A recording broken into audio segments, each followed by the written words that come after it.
Hey everybody, this is Isaiah, and welcome back to Magic System Monday. Now I was doing a video on threat cost a couple weeks ago, and while I was doing the research for it, I was reading through Naruto again, and I couldn't help but notice something very interesting. And that would be that Sasuke is almost a perfect representation of what you would come to expect from the typical ninja in Naruto. Now, obviously, there are some kind of weird fringe things, like his abilities that he gets from the Curse Mark, Orochimaru, the fact that the Sharingan gets way too many abilities later down the line, and then there's also the Mangekyo abilities he gets, and there's also the fact that the way his character is written in Naruto is drastically flawed from a writing perspective. But this isn't a video about criticizing Naruto. Truth be told, despite the flaws of the series and the character specifically, in terms of his raw capabilities and the things that he does, Sasuke is extremely cool, and he persists to be cool throughout almost the entirety of the series.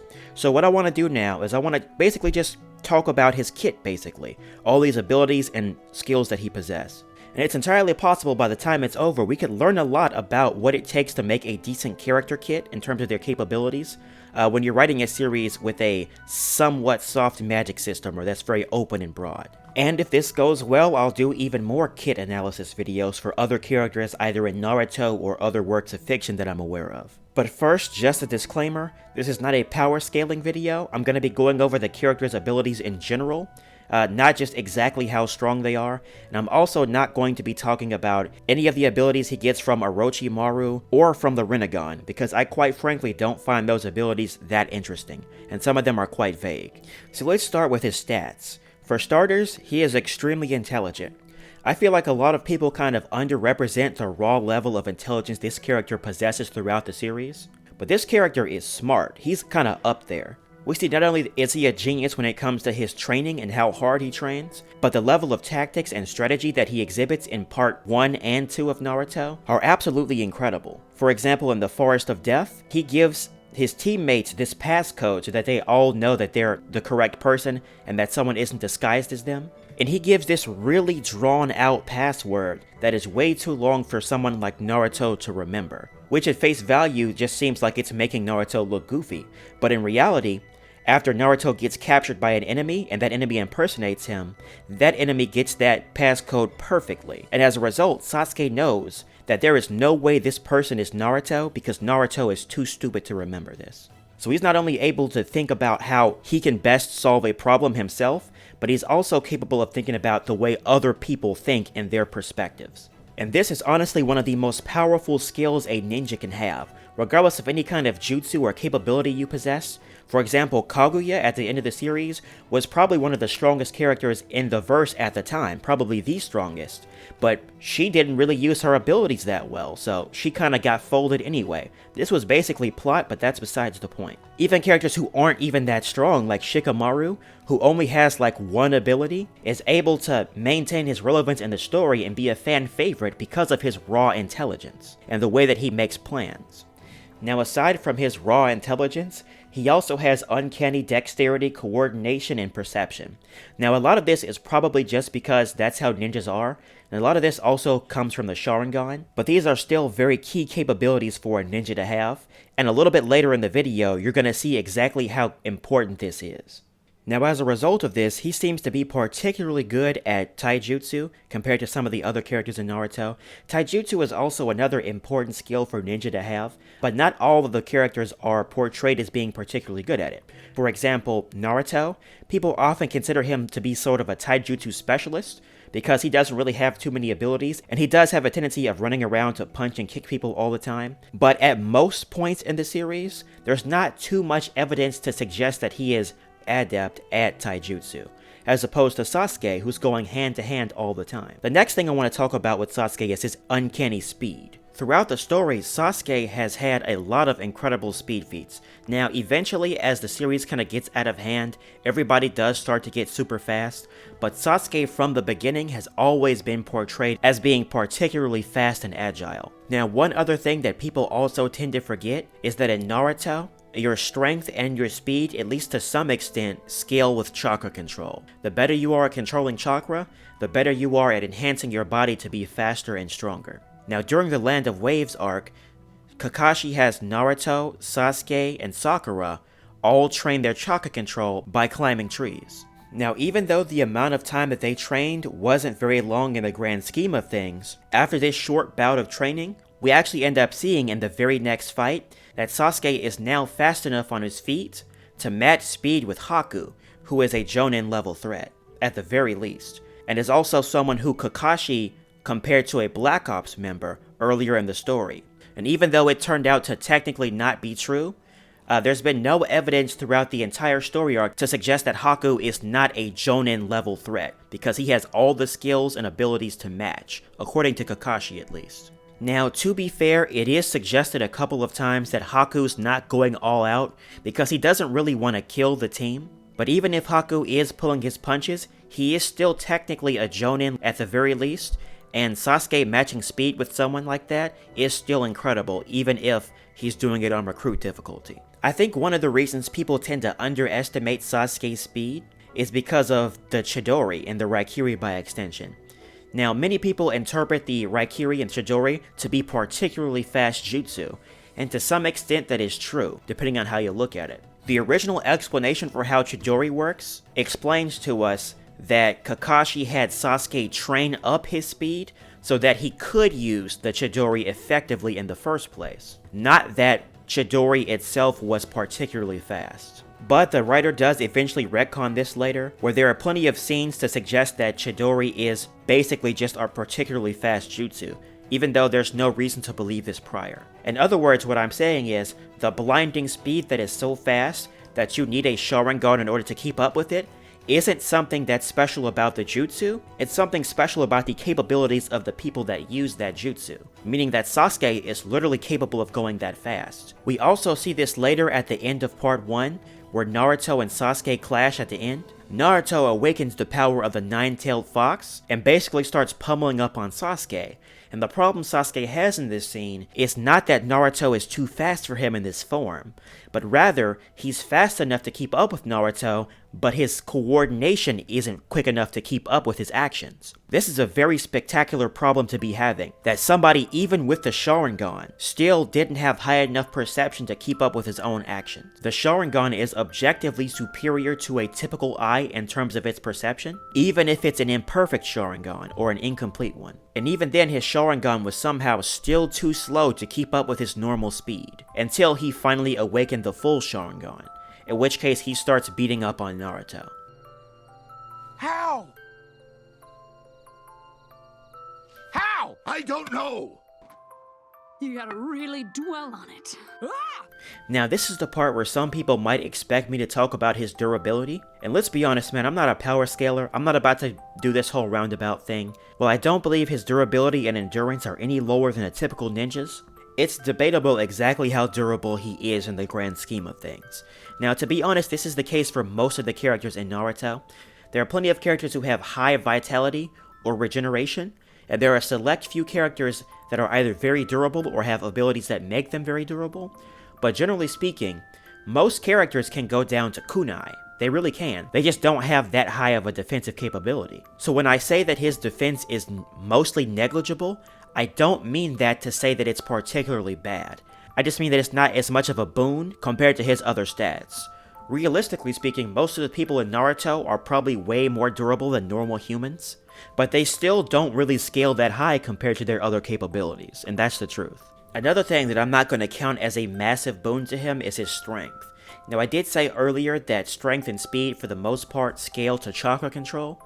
It seems that a lot of his power doesn't really come from his raw strength, but ultimately mainly his power comes from not only his jutsu and his dojutsu, but also his taijutsu as well. Now let's talk about the actual affinities that he possesses, as well as some of the special skills or talents that he has. Now we see at the beginning of the series that Sasuke has good fire style. It's actually later explained that everyone in the Uchiha family specifically specializes in fire style ninjutsu, and Kakashi states that they have a particularly strong affinity towards fire. One of the rites of passage that Sasuke had to go through when he was younger was to master the fireball jutsu, which in this case could be considered one of the most basic jutsu that a person mastering fire style can use. Fireball jutsu is, well, a fireball. It's more of a flamethrower really, that is in the shape of a ball that kind of just spreads out. The jutsu provides excellent area of effect coverage, but beyond that there's nothing else to say here. The next jutsu is the Phoenix Sage Fire technique. This technique basically has him shooting a bunch of small fireballs, basically. It does technically have less area of effect coverage, but users of this technique are able to make more precise attacks than they would otherwise be able to with something like the Fireball Jutsu. And as a natural progression of this style, we have the Great Dragon Fire technique. It's a lot like the Phoenix Sage technique, but instead of shooting a bunch of tiny fireballs at the enemy, you actually shoot big fireballs that are kind of shaped like a dragon head. Sasuke also has an incredible affinity towards lightning release. Now I will mention before we talk about this, with the exception of the final jutsu, which is kind of his ultimate attack, all of his lightning style jutsu for some reason are variations of Chidori, which is strange because a lot of these, once you really think about it, don't seem to have anything in common with Chidori aside from the fact that they're lightning. Now the first technique he uses is Chidori, which if you don't know what it is basically a lightning cutter. He condenses lightning into his hand and makes it physically tangible like a blade so he can cut things with it. Typically when he performs this technique, he's also using his incredible speed, which is why people without the Sharingan find it a very difficult ability to master. And by extension we have the Raikiri, which is basically the stronger version of Chidori. There's Chidori Senbon, which instead of using one lightning cutter as a blade to attack the enemy, he shoots it off as tiny needles. For those of us who are well versed in Naruto lore, the word Senbon refers to Senbon needles, which are the needles that are used in medical ninjutsu. Chidori Senbon sees Sasuke just shooting out these needles willy-nilly. There's also Chidori Nagashi. Chidori Nagashi is an area of effect technique. It basically shoots out lightning everywhere. It also conducts through whatever he's touching. Chidori Iso has Sasuke going back to the basics of the lightning cutter, and instead of doing something special with the Chidori to make it different, he just enhances the primary quality of it. It's a lightning cutter, right? Just cut things with it. Except this time, he makes the Chidori really long. I mean, at this point, man, just use a projectile, but hey, whatever. Lastly, there's Chidori Katana, which is really annoying to me, honestly. There's no reason for this to be a Chidori variant.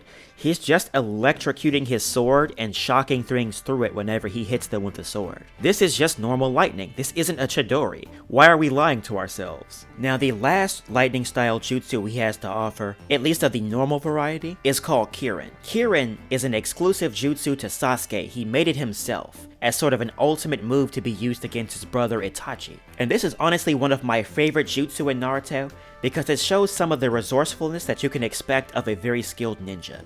Now, as you know, obviously, lightning style users use lightning, but lightning doesn't only exist in ninjutsu, it also exists in the real physical world. And what Sasuke ends up doing with this jutsu is, he uses his own skill in lightning style to conjure up and control the lightning in the environment that comes from storms. But in order to perform this jutsu, even though it requires no chakra, he does need the thunderclouds overhead in order to conjure up their power. Now here's the funny part, I didn't really know if this made sense or not before I researched it. It at least kind of makes a little sense. Sasuke uses his fire style to create storm clouds overhead, and he uses the energy from those storm clouds that his fire style creates in order to create a Kirin. Now it's debatable exactly how strong this is, but he does largely consider it to be his ultimate technique, and his big brother Itachi, when he sees it for the first time, he has some kind of hardware reboot. Like, you can literally see the panic in Itachi's eyes. He's like, what the heck is that? Now Sasuke's Kirin really is an ultimate jutsu, not just because of its level of power, even though it is a bit debatable exactly how strong it is, but also because of its raw majesty and the ingenuity and intelligence it takes to make this type of jutsu. I'm going to talk about this a little bit more later in the video, but one of the things I like so much about Sasuke's kit in Naruto is that a lot of his abilities, even though he gets stronger and stronger, a lot of his abilities are very, very believable. Even though the writer does not explain the process of him learning all of these jutsu like we see with Naruto, he still has way more jutsu than Naruto, and anytime he pulls out a new one, we don't really have any lack of faith in how much sense it makes. It all seems to make sense to us, even though we don't get to see them created. Now this is an important thing that I think a lot of writers should learn, that as long as you maintain a general idea, even if you don't explain all of the minutia, and if you have characters learn new abilities off screen and use them, as long as they are cohesive with the general idea of how their powers work, and they're not stretching the skill level or power level too far, most viewers will just accept them immediately. There's no reason to make it any more complicated than that in most cases. And this, by the way, is coming from one of the most critical viewers you could possibly find. Now, we also have another affinity that Sasuke gets through his Mangekyo Sharingan. and that would be the black flames that are featured in Amaterasu. Now, the black flames of Amaterasu are very interesting, but the series treats them very, very poorly. Theoretically, they're the best type of fire style you could possibly ask for. Now, personally, I don't exactly remember the explanation myself, but for all intents and purposes, they're flames that don't go out. They also allegedly burn hotter than normal fire style jutsu as well. His second Mangekyo ability gives him control over these flames, as well as the ability to tie those flames to other jutsu. I'm also going to skip everything involving Susanoo, because I do not consider it a very ninja-ly ability to have. It's also just a straight up power up, which is, in case you were wondering, why I'm also choosing to ignore the Hiki he got from Orochimaru. It mostly serves as a blatant power up. Now, on to the things that are really interesting to me. Now, because of Sasuke's incredible precision that he gets from the Sharingan, he and the rest of his clan by extension have a special way of using basic ninja tools. They use them more efficiently than most other ninja, to the point where they're actually useful in combat compared to normal fights in Naruto where no one ever really gets hit with them and they don't do anything. Sasuke trains in what we refer to as the Shurikenjutsu. It is basically the act of throwing shuriken, not only hitting targets accurately with them, but also throwing more shuriken or kunai at those shuriken, and changing their trajectory by force. This effectively allows people with the Sharingan, or anyone who's skilled enough to basically, to hit around corners. Now, if you think that Shurikenjutsu is a waste, I would like to remind you all that Sasuke Uchiha is one of the only characters to hit a relevant combatant with an actual kunai or shuriken and actually do damage. That's right folks, the Ninja of the Year award goes to Sasuke Uchiha. Okay, to be fair, that guy was basically blind, but still, you get the idea.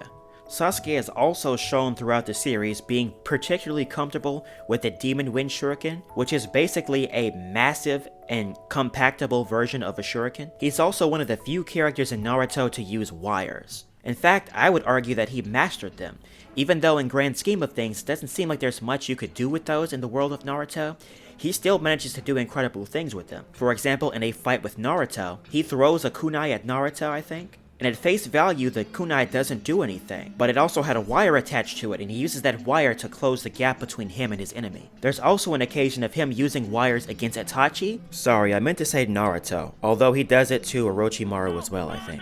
And then setting them on fire. He traps someone with them, and then he sets them on fire to guarantee an attack land. Additionally, because Sasuke has the Sharingan, he also has access to ocular Genjutsu.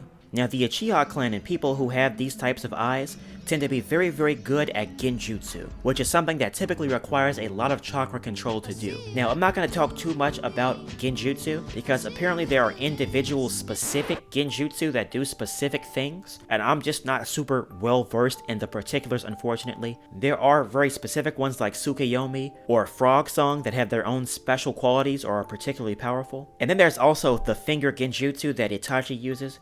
But beyond special things like that, honestly, a Genjutsu is a Genjutsu. Now, having said that, there have been some characters that were strong enough to use Genjutsu to basically mind control people. It doesn't appear that Sasuke has that level of capability with it, at least not in Naruto Part 1 or 2. However, he has used not only full-blown Genjutsu, but also subtle Genjutsu. Now, it's difficult to determine to me exactly how well subtle Genjutsu work. They do seem like something that would be very useful at face value. However, having a Genjutsu be subtle has nothing to do with whether or not that Genjutsu will land, so to speak. For example, if you're attacking someone that's very resistant to Genjutsu, there's no guarantee that you making the jutsu more subtle will actually allow it to affect them. And last but certainly not least, let's talk about summoning jutsu. Now, summoning jutsu in Naruto is quite interesting.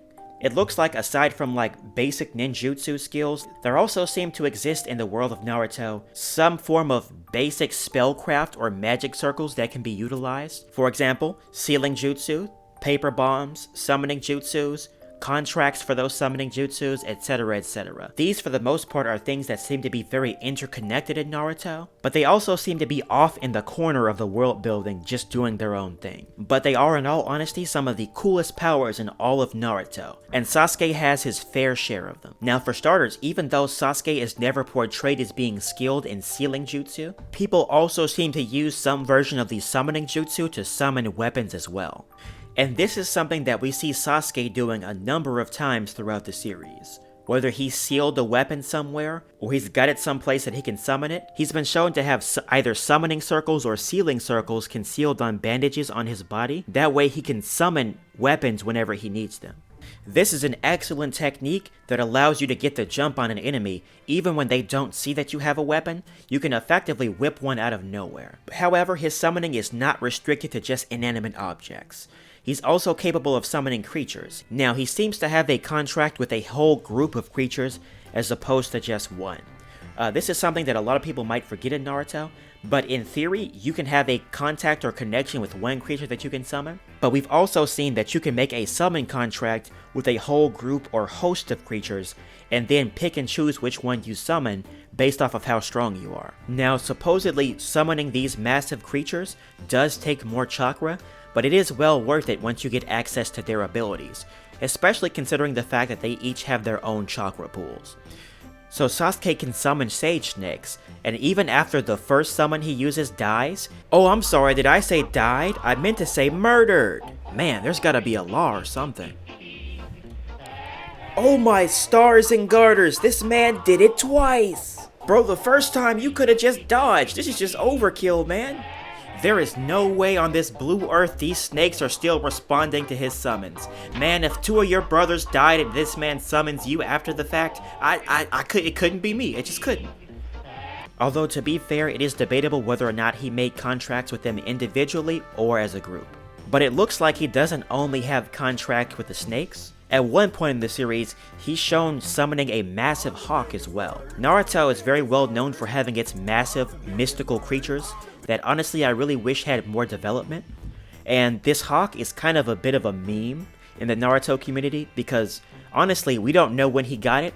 We don't even know if it's a special hawk. It could just be a normal animal. Does the animal have powers? Are there like hawk people? Like, we know nothing and it comes out of nowhere. Which isn't really a big deal and is portrayed more as a symbolic thing more than anything. Him being a part of Team Taka, and with hawks being something that hunts snakes. But as for the actual capabilities of this hawk, I unfortunately don't have any real comments to make. But ultimately, I like Sasuke's kit a whole lot. It's easy to forget about just how many powers and capabilities that he has. And even though the writer does not put forth a lot of capability explaining how he learns all of these individual techniques, he really doesn't have to. The truth is, we don't have to know the minutiae of every single rule that characters utilize when they develop their new powers. Sasuke's case is an excellent example of passive progression, how a character can progress in strength and skill and their abilities outside of the direct scope of what the story is telling us. He serves also as an excellent example of how to do this in a way that makes sense, because the writer establishes the basic ideas that surround the powers in Naruto. Whenever the writer adds to the repertoire of abilities that Sasuke has, as long as they are in line with the information we've already been given, it's not very much of a stretch to us. It's very believable. Like him showing off a new jutsu where he shoots dragon heads doesn't feel like a stretch or a surprise to us, and doesn't feel like any kind of retcon or anything like that, because it makes perfect sense. But ultimately, Sasuke serves as a near perfect example of what you would expect in a ninja from Naruto. He sits up there as an icon of the ninja world, with the likes of Kakashi and even Madara Uchiha. And even though I don't like his characterization later in the series, he still stands at the top of the series as one of the coolest characters. And that's all I've got for today. Until next time, this is Isaiah from Magic System Monday, and I'll see you guys later.